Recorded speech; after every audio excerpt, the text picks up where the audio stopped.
guys, it's Debbie with Debbie J's Crafting Corner. Today we're playing with the wax seal of the month, and the wax seal has all these lovely little leaves in there. And the wax that came with it, I'm assuming you guys get it with it. I'm going to have to double check, but it comes with these fall colors. So I've got a gold, a green, a red, and blue. So what I'm doing is I am going to attempt again. Yes, I practice this every single time I play with my wax seals. I want to be able to have the imprint, the wax seal impression.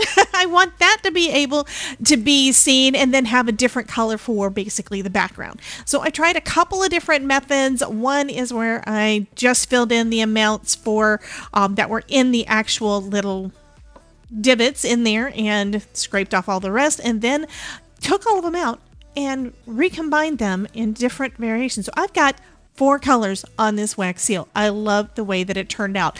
I will, later on, once I have more practice, go into more detail with you guys and show you how to do something like this. It's going to take more practice for me.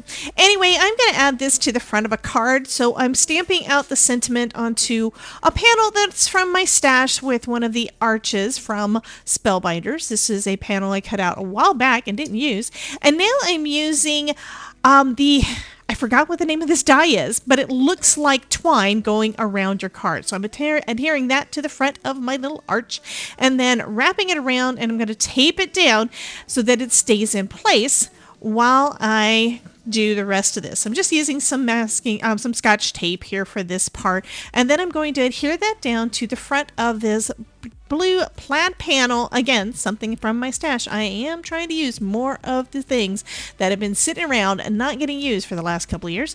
Anyway, I'm going to be putting this down on the front, and I just used my regular Scotch foam tape as usual. Now I'm going to adhere the whole thing down onto a light blue card base, and our card is done. I think this turned out so cool. Oh, forgot, I need to glue down that wax seal. That finishes off the card. You guys, I hope you enjoyed this, and y'all have a wonderful day. I will catch you in the next video. Bye, guys.